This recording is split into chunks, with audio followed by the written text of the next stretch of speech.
Estamos em Queensland, na Austrália, no final dos anos 70. O que deveria ser uma sinfonia de vida, com achares e cantos noturnos, tornou-se um necrotério a céu aberto. Não há sangue, não há cartuchos de bala, nem marcas de luta. Apenas silêncio. Um silêncio antinatural que gela a espinha de qualquer um que conheça a verdadeira música da floresta. Nas margens dos riachos, centenas de corpos imóveis. Pequenos cadáveres coloridos com a pele estranhamente grossa, descascando como se tivessem sido queimados por ácido invisível. Eles morreram de boca aberta, num grito mudo de asfixia, e não foi rápido. Foi uma tortura lenta, onde a própria pele, o órgão que lhes dava o fôlego da vida, se tornou uma prisão sufocante. Este foi o primeiro massacre documentado de um serial killer microscópico.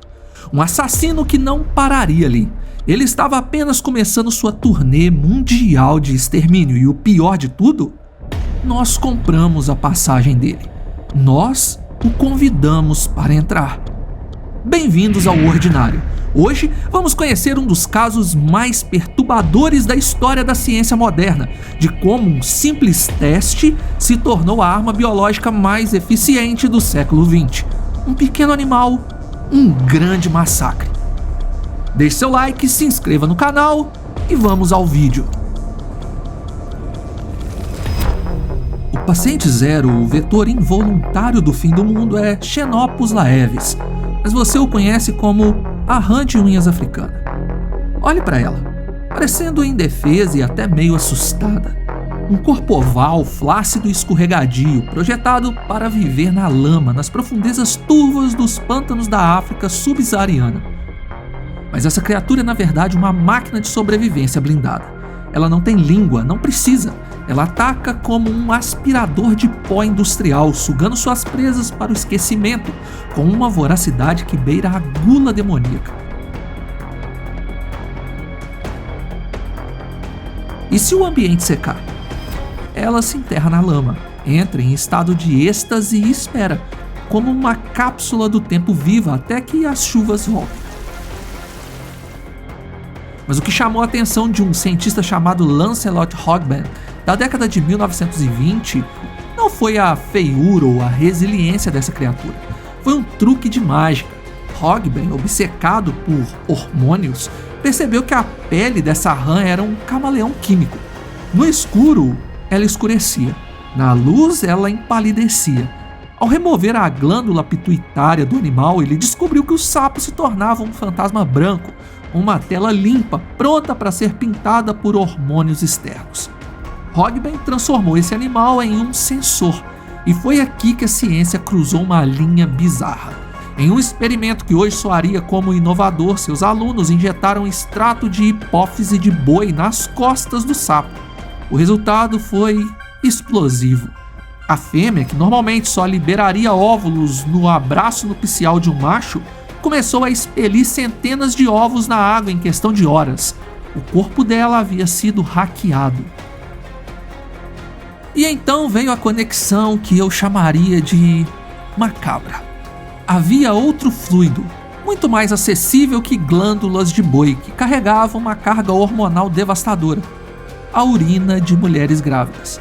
O hormônio HCG, presente apenas na gestação, agia no corpo do sapo como uma chave mestra, destrancando seu sistema reprodutivo contra a sua vontade. Antes dessa descoberta, saber se uma mulher estava grávida antes da barriga crescer envolvia um ritual de sangue. O infame teste do coelho ou do camundongo exigia injetar urina da mulher no animal e dias depois dissecá-lo e ver a reação do hormônio HCG. O animal usado precisava ser sacrificado, aberto na mesa fria do laboratório para que seus ovários fossem examinados. Era lento, era caro e era brutal. Mas o Xenopus mudou as regras do jogo. Ele ofereceu um pacto faustiano. Não me mate, apenas injete o fluido em mim e eu lhe direi a verdade até a manhã seguinte.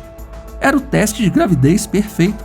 Eficiência de 98%, o sapo podia ser usado, abusado, lavado e usado novamente. Ele se tornou o oráculo da fertilidade.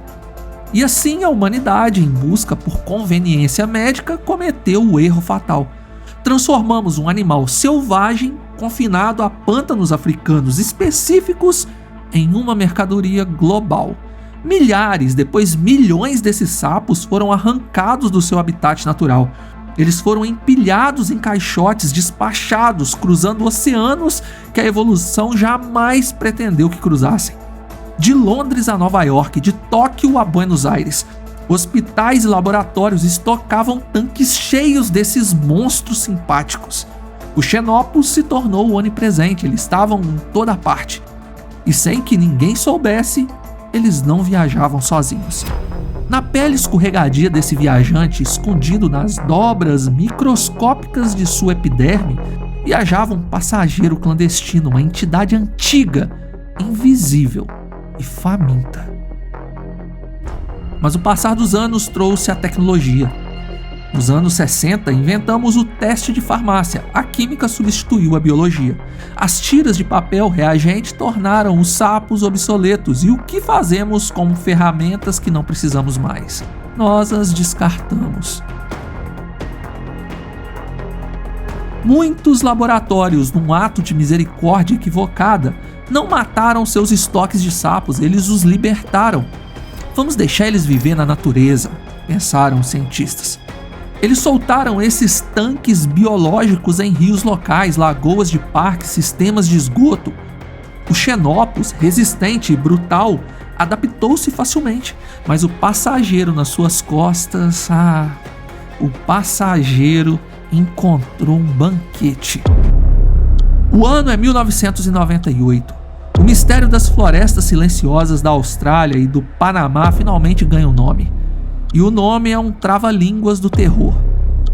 Batrachonchitrium dendrobatitis. Vamos chamá-lo de BD. Ou melhor, o fungo do juízo final. O BD não é um fungo comum. A maioria dos fungos quer comer madeira podre ou pão velho. O BD quer carne viva. Ele é um parasita obrigatório. Ele precisa de queratina, a proteína que forma a pele dos anfíbios. E ele não apenas vive lá, ele consome, ele destrói e ele coloniza. Imagine uma cena microscópica de guerra. O fungo libera zósporos, minúsculos assassinos com caudas, nadando na água guiados por sinais químicos caçando um hospedeiro. Eles encontram a pele macia de uma rã dourada do Panamá. Eles perfuram a epiderme e se instalam. Dentro das células da pele crescem, transformando o próprio corpo do hospedeiro em uma fábrica de novos assassinos.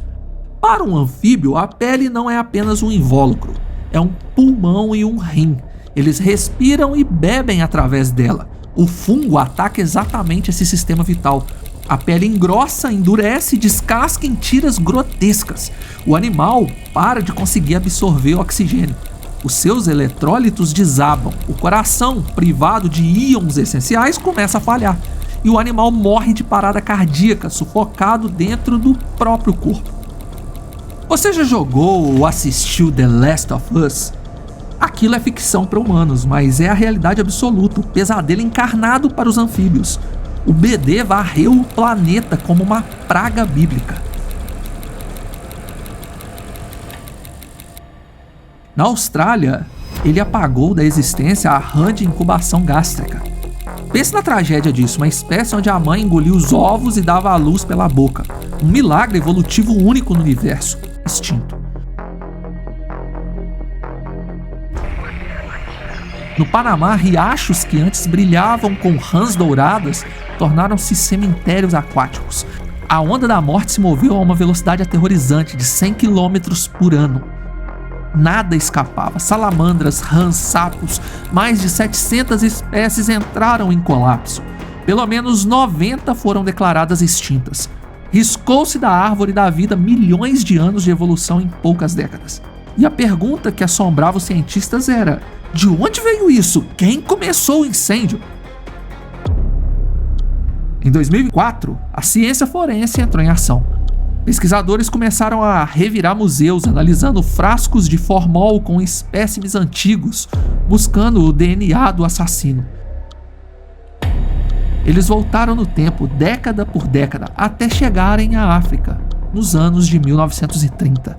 Lá estava ele, o fungo BD existia na África há milênios, e ele vivia pacificamente na pele do nosso amigo, o Xenopus laevis. Por terem evoluído juntos, o Xenopus desenvolveu a resistência, mas quando despachamos o Xenopus para o mundo, despachamos a morte engarrafada. As rãs da Austrália, das Américas, da Europa não tiveram milhões de anos para evoluir defesas. Elas eram ingênuas, biologicamente falando, claro. Quando o BD saltou do Xenopus para elas, foi como soltar um lobo num berçário, foi um massacre unilateral. A ironia é até amarga como fel. Lancelot Hogben queria salvar vidas, ele queria democratizar a medicina, dar às mulheres controle sobre seus corpos, melhorar a saúde pública. E ele conseguiu. O teste do sapo salvou vidas, mas o custo foi cobrado de outra espécie. O universo tem um senso de humor sádico, sabe? Para criar vida humana com segurança, nós tivemos que semear a morte na natureza. Agora, olhamos para os destroços. O mal já está feito. O fungo BD é onipresente. Ele está na água, no solo, na lama. Você não pode vacinar uma floresta inteira. Você não pode passar antifúngico em cada sapo da Amazônia. O gênio já saiu da lâmpada e a verdade é que ele quebrou a lâmpada. Mas quem começou a bagunça tem que arrumá-la, não é mesmo? Uma das táticas mais fascinantes para conter o patógeno foram as saunas para sapos. Sim, você ouviu direito, o fungo odeia calor, ele prospera no frio úmido. Então os pesquisadores criaram pequenos abrigos aquecidos pelo sol espalhados na natureza. As rãs infectadas, sentindo a doença, instintivamente buscam o calor. É uma febre comportamental.